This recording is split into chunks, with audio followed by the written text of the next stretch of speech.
Roberts Robinson Chevrolet Buick GMC presents Kevin Keatsman Has Issues, online at robertsrobinson.com.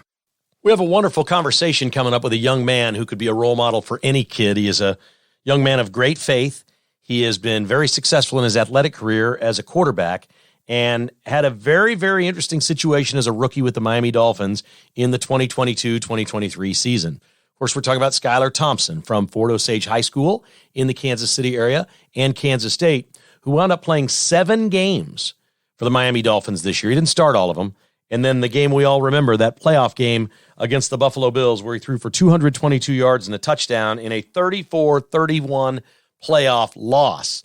This from a 7th-round draft choice, a kid that was not expected to get any playing time this year. The Dolphins had injuries at quarterback, and Skylar Thompson was ready. He's pretty much been ready his whole life. I think you're going to be very impressed with this young man and the conversation we have.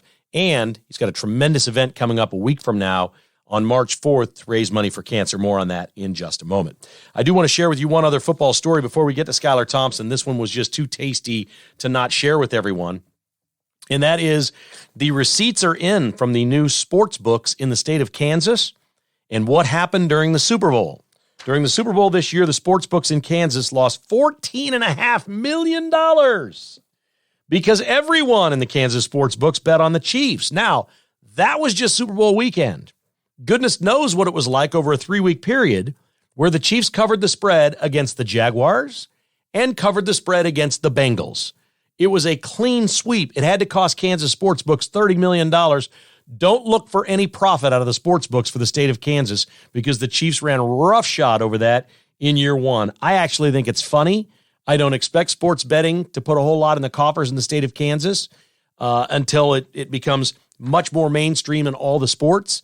Football can be, when everybody's sitting here winning. Kansas State won the Big 12. KU was much better than that. They got crushed this year. It couldn't have been a worse first year for the sports book in Kansas. The opposite happened in Pennsylvania. They have legalized wagering there where the Eagles are, and they made a $29.5 million profit. So many of these are the same companies. It all offsets. It's what the state revenue is. The state of Pennsylvania gained greatly by the Eagles losing and not covering the spread. In the state of Kansas, well, they get nothing and like it. They get a Super Bowl champion.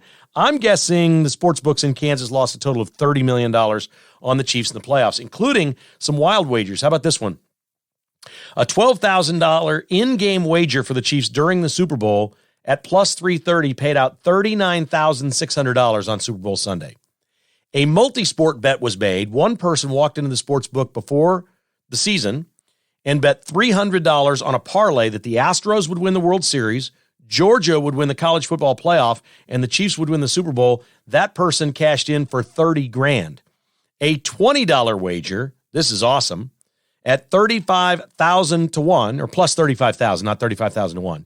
For an exact final score of 38-35, Chiefs paid 7,000 in winnings, and a $300 same-game parlay bet of anytime touchdowns by Pacheco, Kelsey, and Brown, bundled with picks of over 50.5 points in the game, paid $6,500. There is good stuff there. Sorry, Kansas sportsbooks. You lose, and you like it. Before we get to Skylar Thompson, I want to thank our sponsors, Back Nine Development, TJ Vilkanskis, a good friend of the program. He builds custom homes and commercial properties. If you're interested in building something really cool or you have a dream, you should dream it with TJ. Just give him a call, 785-236-0161. Back Nine Development is a custom home builder, and as I mentioned, they also do commercial properties. If you've got an investment plan or land that you would like to develop, contact TJ and say, I can put this thing together. Let's go. TJ will do all the legwork for you. 785-236-0161, online at back9development.com. CrossKitchensKC.com, Kansas City's remodeler. You have until the end of February to get free countertops on a qualifying bid from CrossKitchensKC.com. Just call Tim Cross at 816-898-7047. Have him out to your house. Have him take a look around at what your project is, whether it's a bathroom remodel, whether it's a complete kitchen remodel. Qualifying remodel jobs get free countertops this year if you meet with Tim before the end of February. CrossKitchensKC.com. And Colbert Hills, a destination golf course. PGA Tour quality conditions and you're going to love playing it. If you haven't played it, this is your year. And if you'd like to go with your buddies or clients and spend the night, they have the Sammy Family Stay and Play Lodges, 15% off if you mention KKHI, online at colberthills.com, or email Joni at Colbert Hills, Joni, Joni, Joni at colberthills.com, and say, hey, here's the group we'd like to bring. We'd like to play 27 holes each day. You can set it up any way you like. You're going to love it there. You don't even have to leave the property. They've got everything you want. They've got a sports bar. They've got a restaurant. They can cater steaks into your lodge. They got 75-inch big screen TVs to watch the NCAA tournament in private with your group if that's the way you'd like to do it. It's also perfect for couples that want to get away and go play golf for a couple of days. It's the Stay and Play Lodges at Colbert Hills, online at colberthills.com, or email Joni at colberthills.com. And if you mention the podcast, you get 15% off. Pretty cool. I'm going to guess Skylar Thompson played Colbert Hills a time or two. I'm not sure if he's a golfer or not.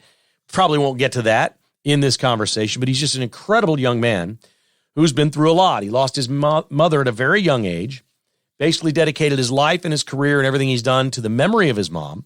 He is a man of deep Christian faith. He is an incredibly high achiever in everything that he does. And now that he's a professional football player, he wants to raise money for cancer research. And he's doing it through the Kansas State Johnson Cancer Research Center and the Thompson Family Fund, which is his family in honor of his mother. You don't have to be a K-State fan to listen to this young man speak and to enjoy his message and what he's doing as a professional athlete. You do not. If you have a business and you'd like to get involved and become a sponsor, if you're an individual that would just like to make a donation, I can put you in touch with these folks. You can reach Skylar on Instagram, but I'm going to guess a lot of you don't have Instagram.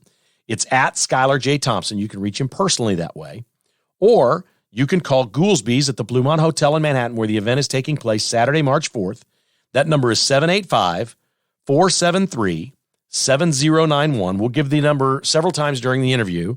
So if you want to grab a pen and listen to the rest of this, you can write it down that way and call them and make a donation for cancer research. Or I will guide you, Kevin at kkasissues.com. You shoot me an email, I'll send you the link. I'll send you the direct link to donate or to be involved, even if you don't go to the event. You're going to be impressed with this young man. You're going to want to help him and his foundation after you hear him speak. He is something else. And he had quite a rookie season with no expectation. Nobody thought he'd ever see the field. Played well in the preseason. Tua got hurt. Bridgewater gets hurt. Skylar Thompson's in. Winds up playing in 7 games and started a playoff game and threw a touchdown pass. Chad Henne just retired from the Chiefs at age 37 after throwing a touchdown pass in the playoffs against Jacksonville. That was the only one he ever threw in 16 years. So Skylar had quite a first year. What it means, what he becomes, who knows? Could he be a long-time backup quarterback and make a lot of money and be a great role model and do great things? Yeah, he can. I won't say he'll change the world, but Skylar Thompson is darn sure going to try. You're going to be really impressed with this young guy, and we would greatly appreciate it from all of us here at KKHI if you got involved in some way and helped his cancer fundraiser next week, March 4th, in Manhattan at Goolsby's. You're going to be impressed. It's time to meet Skylar Thompson on KKHI. Hit it! The KK Has Issues conversation is presented by Buck Roofing, online at rbuckroofing.com. Sleep well knowing Buck Roofing fixed the roof over your head.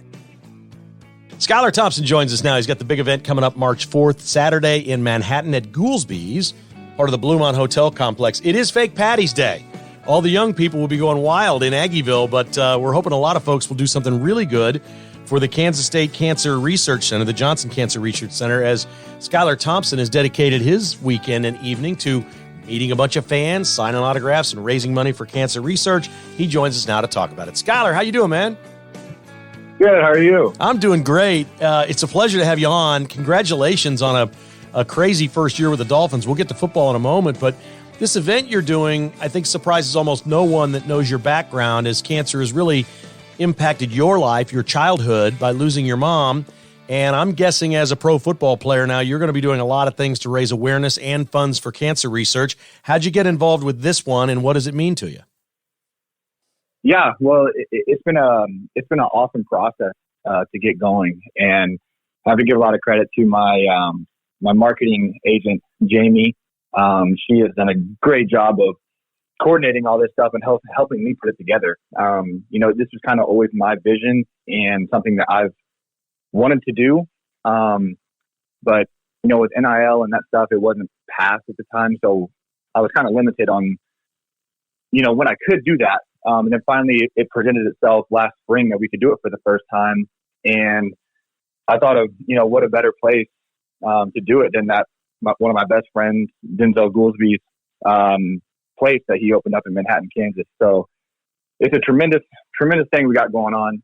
Like you said, I opened a fund called the Thompson Family Fund, and it is connected with the Johnson Cancer Research Center at K-State.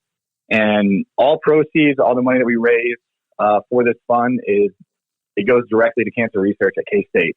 And as many of you know, Kansas State is very special to me and always will be. So being able to collaborate with them and raise money for a great cause that's impacted so many people's lives, it doesn't get much better than that. So I'm very grateful for it. So if folks would like to take part on March 4th in Manhattan at Goolsby's, they can contact Skylar through his Instagram page at Skylar J. Thompson. An easier way for a lot of people is if you just want to call the hotel, or I tell all my listeners, this is a personal audience now.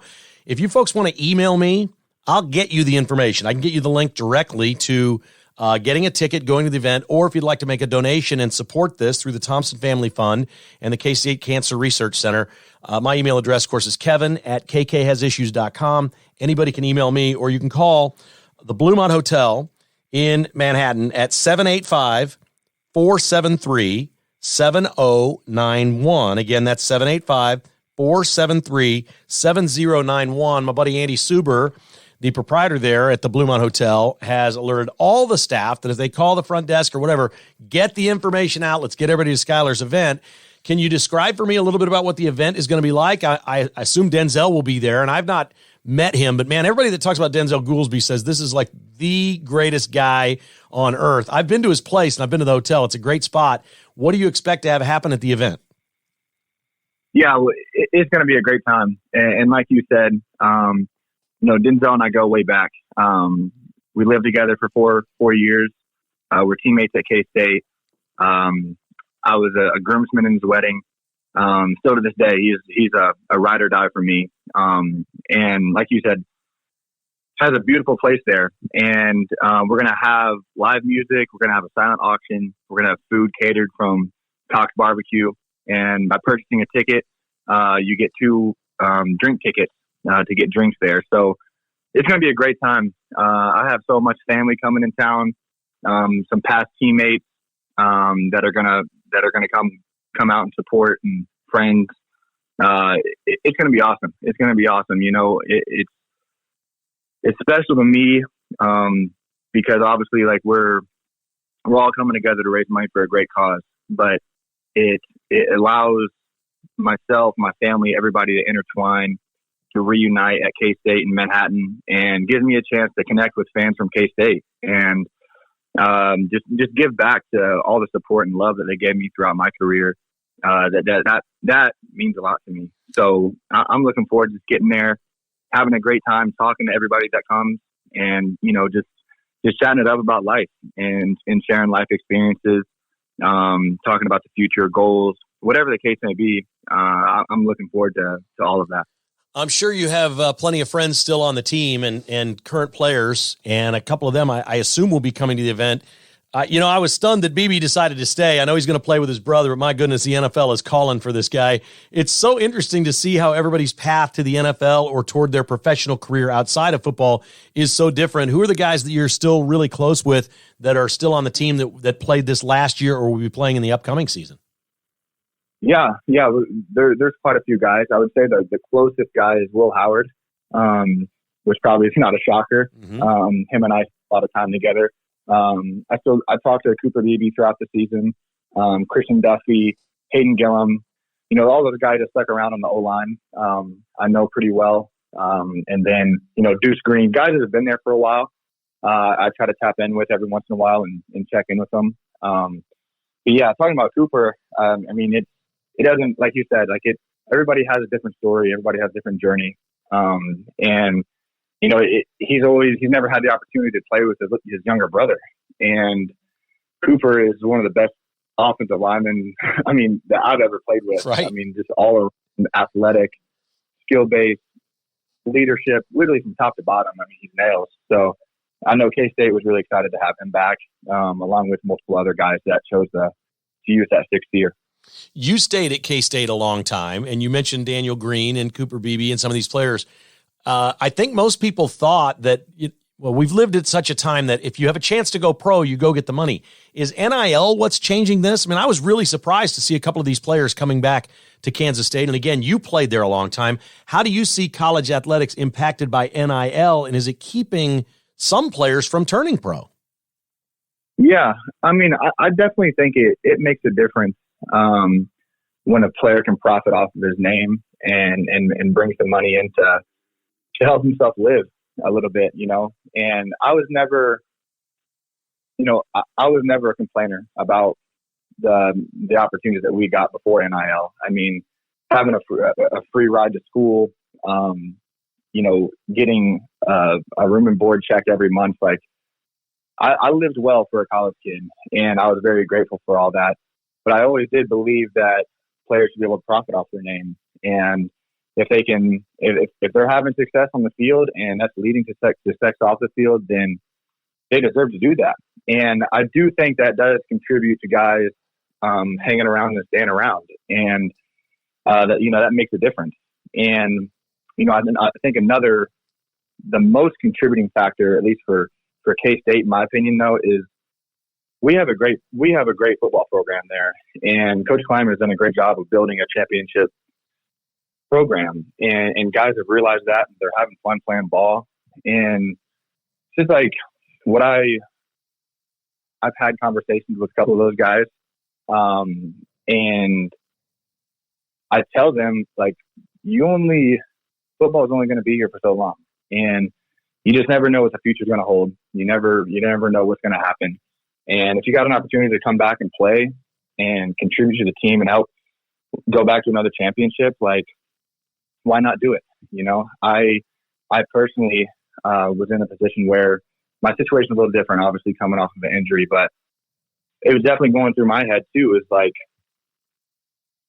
you just never know what's going to happen. And you have an opportunity here, take advantage of it, go have fun and play in the game that you love. And I think all those guys, they had a good group that came back for their sixth year. And I think it's really going to show when it comes to game day next year for them.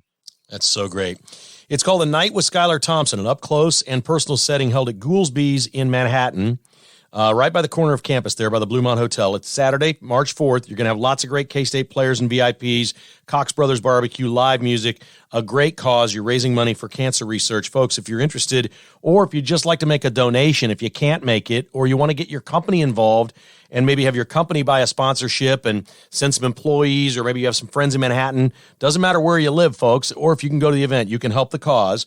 Call 785-473-7091. Shoot me an email, kevin@kkhasissues.com, and I'll get you in touch with the right people. Or if you're on Instagram, get a hold of Skylar Thompson himself, Skylar J. Thompson on Instagram, and he would love to have you on board in some capacity to help raise money for this awesome cause. It's going to be really, really cool.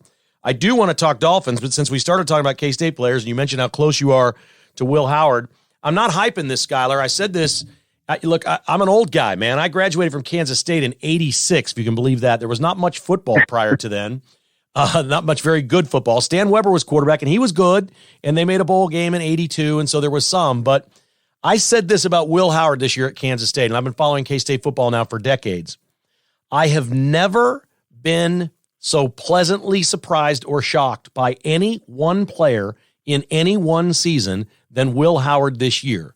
I never look. I'm being honest with you, Scott. You've talked to your dad about my radio show and whatever through the years. You know I'm an honest guy. I was expecting nothing out of Will Howard. I mean, nothing. I'd watch him play. I'm like, I don't know if it's coming along, whatever. And then all of a sudden, he's the difference maker. Like, he's the man. Did you know? Yep. And did you see it? Yes. And I'm being completely honest with you. I always believed that Will Howard was going to be great. I hosted him at a high school on a visit, and from that day on, him and I got really, really close. And, you know, obviously my career there towards the end, I suffered some injuries, and Will got on the field really early. And, you know, he'll say it himself. You know, he struggled, had some tough times, and wasn't playing to his expectations. But him and I spent a lot of time together. You know, when we traveled on the road, home games, we were roommates in the hotel. And I just did my best to try to mentor that kid the best that I could. And what I saw in him was a young me. As far as just early on in my career at K-State, you know, going through a quarterback battle, not performing the way that I wanted to, going through some tough times, you know, just with my future, with whatever. And him and I were able to connect from day one. And I always told him to trust his journey, and nobody can write his journey besides himself, and to just keep working and trust the process. And I'm telling you, like, it'll happen for you. And he's a confident kid. He's super smart. He's one of the hardest working kids I've ever been around. And the only thing when I was there that was holding him back was just the confidence aspect. And we had so many conversations about how you just gain confidence, like how can you build that? And my advice to him was, you got to trust your work, man. Like, you put in the work, you do all the right things. You're a leader. Guys respect you, and guys know that you can be great. And the hurdle that you have to get over is you yourself. You have to believe it. And I think that was the difference maker for him this year. Is he believed that he belonged. He believed that he was ready. And man, did it show up on the field. I'm telling you, I was jumping up and down. Any chance I had an opportunity to watch a game, I was going nuts. Like, it was so cool. I was so proud of him, just because, like I was just saying, like, I've been there through some tough times with him, and to see him on that stage, do the things he did, lead those guys to a Big 12 championship, like, man, like, I was so excited for him. Yeah. And we talked a lot throughout the season. And whatnot, but I was not surprised. I know a lot of people were. But I mean, what a true K-Stater too. You know, like you have Adrian Martinez transfer in, who's a great football player and who's had a lot of success. And Will could have transferred. He could have gone somewhere else. He could have, you know, booked, but he loves K-State, and he loves to wear purple. And I think that is what I love the most about the guy. Is he's a loyal kid, he did it at K-State. Yeah, it was remarkable to see. Yeah. I think the confidence thing was taken care of. The first game I saw him get in, they either scored touchdowns on the first 3 or the first 4 possessions. I'm guessing from that point on, confidence was not a problem for Will Howard, and we saw that as Kansas State won the Big 12, and it was amazing. Now, the next generation, you talked a lot about being a young player and how to become, you know, grow into college football, Big 12 football, how to become a champion or then move on and get drafted and play in the NFL and play for the Dolphins and things like that. Avery, look, you were a really big-time recruit for Kansas State when you came in, and everybody was really, really, really excited. And then they expect the world of you really early, and it doesn't always work like that. But I've never seen any hype like there is around Avery Johnson, the kid from near Wichita. And it's not his team yet, because Will Howard obviously is playing at a ridiculously high level. I don't know if you've met Avery or if you've, you know, counseled him a little bit or spoke with him. If he were listening right now, what would you tell him about all the hype, all the attention he's going to get, and probably not be playing at all maybe this year, and how to deal with that? Because I've never seen a player hyped like this at K-State. Yes. Yeah, I've got to meet Avery a couple of times. We both work with Justin Hoover out of Kansas City. So I was able to meet him and talk to him a little bit. He's a great kid, and rightfully so. He has a lot of hype. He's a great player, and has a lot of potential. And what I would tell him is the mistake that I made was, and I think a lot of people make, is you rush the process. You want to come in and start as a true freshman and be the guy right away. And sometimes that's not the best thing for you. And the last thing you want to do is get put in a position where you're out there and you're not ready. And what I think, what I would tell him is to just focus on the playbook, focus on getting stronger, focus on developing a relationship with Coach Klein, and know, like, okay, like this isn't my team right now. That doesn't have to take away of where it can be my team sometime soon. And also coming off of a Big 12 championship year with Will, like, you have somebody to look up to who has done it. He won a Big 12 championship. Like, you have a guy that, and like I said, I've been around him to look up to, that is super smart, understands the playbook, understands defenses. He understands the ins and outs of the game to be successful. And as a young guy, you don't know what you don't know. And it takes time.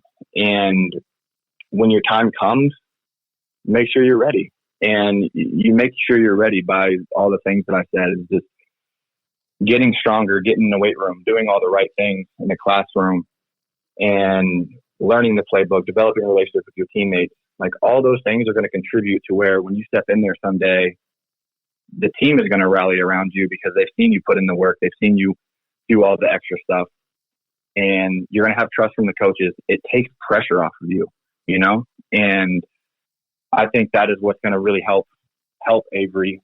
I know Coach Klein, I know everybody, K-State Nation is super excited about him. But that's what I would encourage the fan base too. You know, like, got to remember, he's 18. I don't even know if he's 18 years old yet, but he's still a kid. And, you know, we're all human, and we want to be perfect. We're all competitors. We want to win.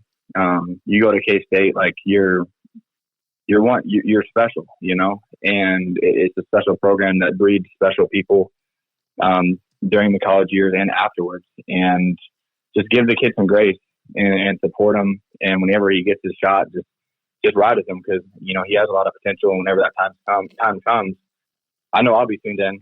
Yeah. I know a lot of people will. It seems like he's had some pretty good counseling or coaching as he's younger, or through his high school years. There's been some amazing things that he's done with kids in the area already. Surprising that one kid dressed up as Avery Johnson in his high school uniform for Halloween, and he showed up at the school and took pictures with the kid. I mean, he's just been doing all kinds of cool things. So it seems like he's really grounded and knows where he's going here. But boy, it is not an easy road, Skylar. I know it's not. It looks so easy. You know, we turn our TVs on Saturday, or we go to the game, and we watch tremendous athletes play the sport that we love more than any other sport.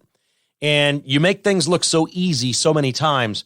And what we don't realize is the other 350 days a year, what everybody's out there doing, trying to become really, really, really great at something. It is not, look, you may have done really well for a college kid at K-State. Like you said, you lived really good for a college kid. I get all that. The work you put in, I mean, you're putting in more work than engineering students, for crying out loud. I mean, you guys over at the architecture lab, it is a lot of hard work, isn't it?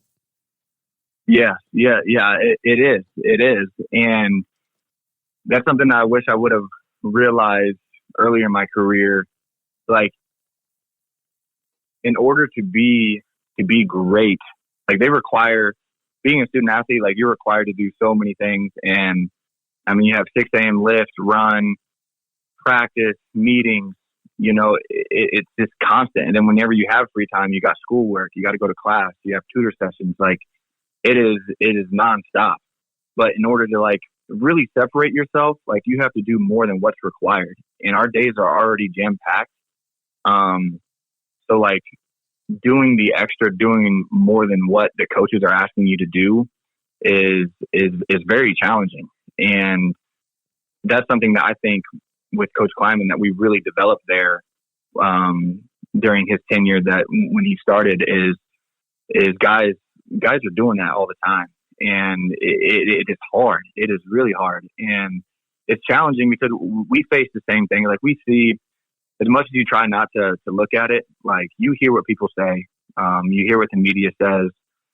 And, you know, and as a young guy in college, like, it's really easy to fall into the trap. I know I did at certain times, where you start listening to those critics, you start listening to what people say, and it kind of shifts you a little bit to where you're on your heels of, you know, is that really true about me? Like, but I know it isn't, you know, like, I know that's not me. I know I'm better than that, or that's not the truth. But like you put it in your head, and it's hard. It's really hard. And so if we put it on a scale of 1 to 10, okay, being a college football player, I'm not talking about the competition, like, you know, the Dolphins playing the Bills or K-State playing Oklahoma. I'm not talking about the other players and actually competing on the field against them.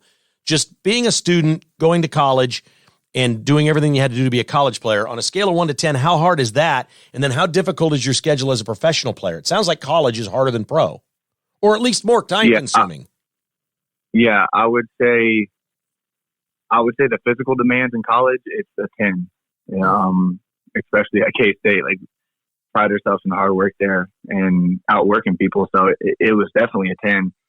I would say the physical demand in the NFL is polar opposite, because it's a much longer season and it's a physical game. I mean, you're playing the best of the best every single week, and it builds up over time. And so there's a lot of, how would you say it, just more looking out for the players as far as taking care of their bodies. Because, I mean, you have guys of all ages that have played for, considering their NFL years through Pop Warner days, like 30 years of football. I mean, 25 years. And like that's a long time. And you have to take care of your body.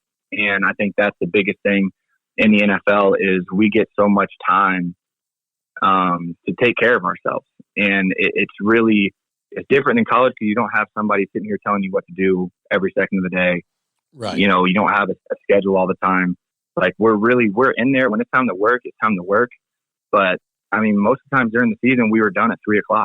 Yeah. And you have the rest of the night. It's up to you what you want to do with it, and that's something Coach McDaniel always said, like, I'm giving you guys time to take care of your body and get yourself right for the next day and get yourself right to be 100% on Sunday. And it's up to you what you want to do with it. And, so I would say of what's required, the physical demands is definitely different.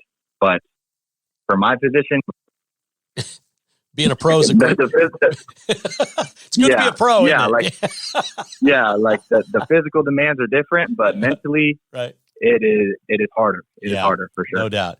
Well, I mean, it has just gone so well for you here. You get drafted and you're not the highest draft choice, all this ballyhoo or anything like that, but it didn't take very long.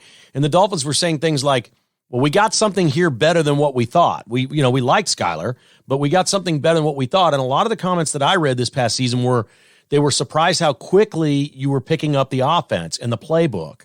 How much off-field work was there? And it seems to me if you're a professional now and they're paying you a pretty fair wage, Skylar, to be a football player, it's a pretty good deal. I mean, did you just pour yourself into the playbook? Because you wound up playing in 7 games. You almost won a playoff game. I mean, you probably would have never predicted or expected the things to happen for you that did. It's a good thing you put the work in. Do you think you worked harder at learning the playbook than most draft choices would have? Yeah. I mean, I lived with that playbook. I mean, it was in my hand every second of the day, hypothetically speaking. But like I knew coming into this, if I don't know the playbook like the back of my hand, then it's going to be hard for me to make this team. Yeah. And like you can be as physically gifted, you can be the best quarterback in the world, but if you go out there and you don't know what's going on, like it's going to be tough. It's going to be tough. And that's one thing I promised myself was there was never going to be a time where I was asked a question or I was asked to do something in practice and not know what coach was talking about. And I think there were, I mean, I can count on my hand. There's multiple times where I was put in a position where I was getting tested. Like I was getting tested. They were wanting to see where I was at, what I knew. And I capitalized on those opportunities. And that really helped me. During the preseason, obviously I played really well and had some success, was able to show what I could do. And then it trickled on into the season. I had no idea what this season was going to consist of. We have Tua, we had Teddy Bridgewater. I really didn't know what that was going to look like. But I did know that I just had to keep learning. I just had to keep progressing, and you just never know. Like that's the biggest lesson that I learned this year is you never know when your number is going to be called. And the biggest thing is like what we've talked about in multiple examples throughout this whole conversation is when your number is called, you got to be ready for it. Right. And, I think me diving into the playbook and understanding that like the back of my hand, it helped me. It helped me, kind of raise some eyebrows with what I was capable of doing. I mean, the road is littered with quarterbacks in the NFL that never played in a playoff game, let alone never threw for a touchdown pass. You did that against the Bills. You lost 34-31 in that game, but you threw for 220 and a touchdown. And my question isn't really about that game. I'm just curious about what this experience your first year was like, Skylar, if it's changed what you think of what your career could be. In other words, I know you don't want to put limitations on it. You get drafted, not a lot of hype. Okay, they're not saying, hey, this is our franchise quarterback. They bring you in, groom you, bring you along. Hopefully you can play in the league a long time, make some good salaries, maybe get an opportunity at some point to be a starting quarterback. Has your experience this year, what did you learn from playing so much, and how has it changed what you believe you may be in this league? Mm-hmm. Yeah. So, man, that's a great question. I've always prided myself in nothing ever being given to me. I've always believed that, just looking back at my journey, I've never just been handed something. I've always had to work for it. I've always had to go through some adversity of some sort to reach success. And, like that when I look back at this year, I literally, you name it, I experienced it. And I was able to start games. I was able to come in during games, come in at the end of games that we were well ahead of teams. I got to experience so much stuff, and every single opportunity that I got, every experience that I got, I can feel it helping me in my future. And definitely like getting in there and having success. I think everybody faces it as a young player of do I really belong here? Like everybody can say that, but I'm telling you, it goes through every single young player's mind at some point. And I mean, you're lining up against Patrick Peterson, right. Fred Warner. You see these guys you grow up watching all the time, and you're on the same field with them, And so I've always been a dream chaser. I've always set my goals high. And no matter what people say, no matter other, whatever I'm labeled as, it's never been my belief. And I've always believed that I can be a starting quarterback in the NFL. And I think that my experiences really, really backed up my belief there.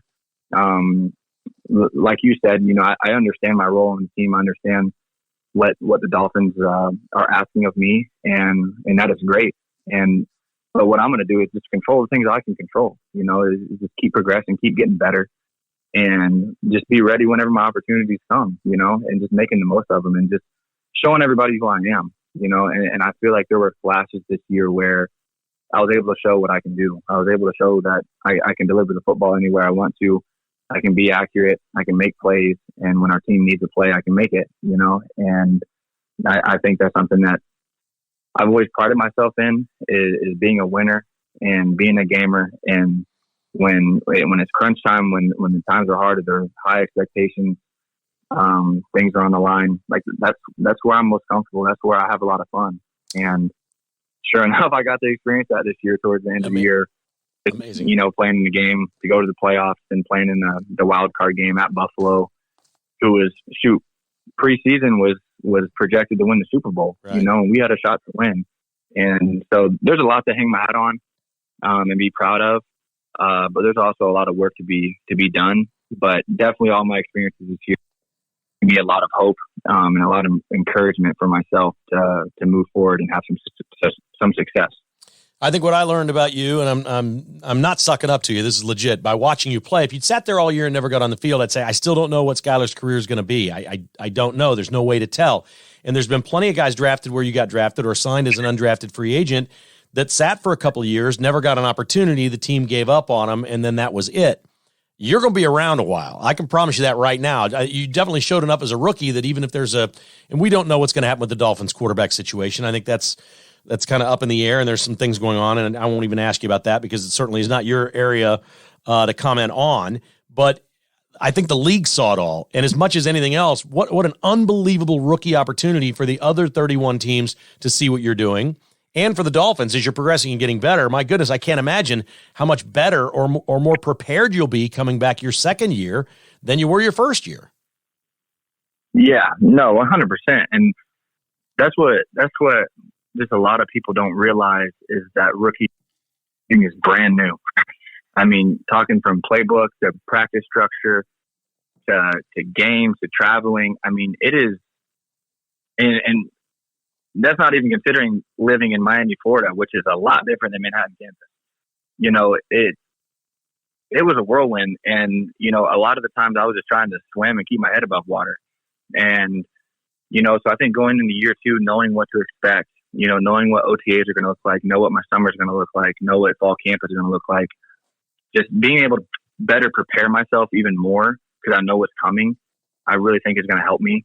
And, you know, it's very exciting. It's very exciting. And that's something that, you know, Coach always talks about and so many people talk about is you got to take pride in what you put on film because everybody's watching. What you put on tape, everybody sees and it lives forever. And, you know, so every time I get on the field, like I'm gonna play as hard as I can, and I'm gonna do everything I can to help the team win. And I hope that this year that I showed that, and I think that's gonna help me moving forward. You know, and you know, whatever happens, you know, wherever that is, or you know, whatever the journey looks like, that's out of my control. And you know, I put that in God's hands, and just control the things I can, work my tail off, and just have fun during the process. Did you at any point hear from Patrick Mahomes? I know your college careers barely overlap, not by much, but I think you're closer in age than actually your college careers. He's been known to text some quarterbacks and give encouragement. Did you hear from him at any point? No, I didn't. Okay. No, I didn't. I didn't know if you guys knew each other at all or anything like that. So obviously, you know what's going on in Kansas City with him. I mean, this is just absolute insanity. I'm assuming you were rooting for the Chiefs in the Super Bowl. No, I'm not answering that question. I'm not answering that question. You're not answering that question? No, I'm not answering that question. Why? I mean, I'm a hometown kid. I'm a hometown kid, so that gives you your answer. Okay, but, yeah. Okay, I got you. Okay, you're being politically correct. I say you're a Kansas City guy. I mean, I'm sure you spent a lot of times at Arrowhead as a kid going to football games, didn't you? I've actually been to one game my whole life, and it was the Chiefs and Bills playoff game last year. The one that was just pure insanity. What? And they won towards the end. Travis Kelce. Yeah, that was my first Chiefs game. What's up with that? But yeah, I don't know. I always had a really good family friend, Justin Smith, out of Mizzou. Sure. That was from Jefferson City, drafted the Bengals, and then finished his career with the 49ers. So I grew up always a fan of wherever he was, even though I lived in Kansas City. And whenever he retired, it was like, you know, I'm a hometown kid. Like I'm gonna, you know, you can't live in Kansas City and not root for the Chiefs, otherwise, right. You know, they're gonna kick you out of there. But, but no, it was interesting because I went home for the Super Bowl. I was around all my friends and family. You know, everybody is just going nuts for the Chiefs. But you know, I saw it from a different perspective. You know, it's just like I'm in this league now. You know, and this is where I want to get to someday. You know. Yeah. But see what the Chiefs got going on with Pat and Travis and all the guys. I mean, they're rolling. They're rolling, and they're doing a great job. And it was just.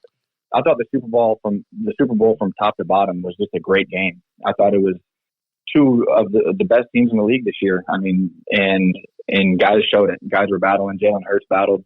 Yeah. And, you know, it just came down to who had the ball last, and the Chiefs capitalized. And and won the game. So it was cool. I was happy for my hometown and that they were able to celebrate that. All right, I mentioned Will Howard being the biggest surprise player I can ever remember in K-State history, and I'm just going to prove to everybody here. I love admitting when I'm wrong. We got about 2 months into the Jerome Tang era of the college team, the basketball team at K-State, and he had not signed a player yet. Like, he went his first 2 months on the job and didn't have a player. He had 2 left over from last year. He'd already had like 11 players leave, and he hadn't signed anybody. Then he starts bringing in a couple of guys from schools you've never heard of, and I'm like, this dude's got no chance, okay? He's going to be completely – he's never been a head coach before. This looks terrible. This is going to be dreadful. I was saying all these things because that's how I make my living, and it's a good thing guys like me are stupid, right? Are you kidding me? Are you following this college basketball team at all? How in the world is this happening overnight like this? Yeah. I mean, how awesome, right? I mean, it's like it's so cool. It's so cool to see. You know, I obviously follow K-State sports as much as I can, and I thought whenever we hired Coach Tang, like, man, this is a home run hire. You know, you're hiring a guy that spent a lot of time from Baylor, who's won national championships, who's won Big 12 championships. I mean, like, that's the first thing I thought is that we just got a winner. We got a guy that knows how to win. And on top of that, I thought his personality and the way that he intertwines himself with the university and student body to get people to believe in him, man, I was on board. I was like, I want to. A lot of people don't know this, but like, I'm a basketball kid, like at heart. Like, I grew up. Basketball is my favorite sport, and I come from a basketball family, so I love basketball. And I was just so excited for K-State because I thought he was just a perfect fit. And I would be lying to you too if I said I was. Like, I had no idea that they were going to be this good. But when it was early in the year, I think when they were playing LSU in that preseason tournament, and they won it, I was like, man, like we got some players. Like, right, yeah. I don't recognize. I mean, I knew or recognized a couple of players, but just like you said, like the whole roster was new. But the first thing that stood out to me is like, man, like they're athletic and they play hard, and we got guys that can score. And you know, it's been so fun to watch this year, and I'm excited for him. I know K-State Nation is too, to have the basketball program back going. Buddy, I've never been so wrong about a first-year coach in my life. Anywhere, any team, anytime, and that includes some really bad Royals managers and some really, really crappy Chiefs coaches that got hired back in the day that I thought would have done at least a little bit better than what I was expecting out of Jerome Tang. This is a complete shocker, and it's a good time to revisit this. In the media poll and the coaches poll, they were unanimous last. Okay, for the Big 12 this year. Like not one person thought they were going to finish anywhere other than last place, and they've just been amazing to watch. So I guess it's a great time to be a Wildcat, and it's a great time for people to get to Manhattan on March 4th for a night with Skylar Thompson. It's an up-close and personal setting. Folks, you've just heard one of the great young people in all of sports in athletics. Skylar Thompson is a tremendous Christian. He's an outstanding young man. He lives his life the way any child or could look up to as a role model. It is great to have him and players like him in the National Football League. And having lost his mom when he was a child to cancer, he's on a mission to raise money for cancer research through the K-State Johnson Cancer Research Center and the Thompson Family Fund. And if you'd like to help out, we would love if you jump on board. Shoot me an email, kevin@kkhasissues.com, or call Goolsby's in the Bluemont Hotel, 785-473-7091. Or you can reach Skylar on his Instagram page at Skylar J. Thompson and let him know how you'd like to help. If you're impressed with this young man and you have no affiliation with K-State and you'd like to help, they'll accept that too. He wants to do good things in the world. He'd love to win some football games and play pro football for a while, but I think it's pretty obvious after you've heard Skylar talk that what he'd really like to do is make an impact on people and an impact on society in this world. You're truly an inspiration, Skylar, and we've known this about you for a long time, and I know you're going to do great things in your life regardless of how long you play pro football, and I can't thank you enough for spending some time with us on the podcast. Hey, thank you so much.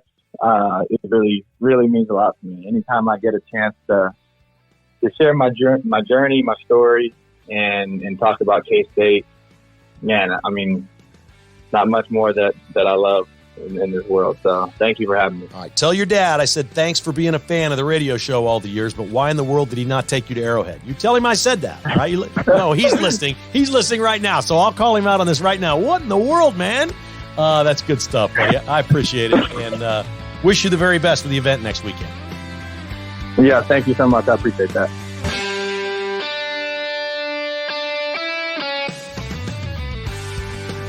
Thanks for listening to Kevin Keatsman Has Issues, presented by Roberts Robinson Chevrolet Buick GMC. To get exclusive patrons-only podcasts, receive a weekly newsletter, and attend in-person patrons-only parties, visit KKHasissues.com and become a patron today. This has been a production of Crooked Tail Media Incorporated.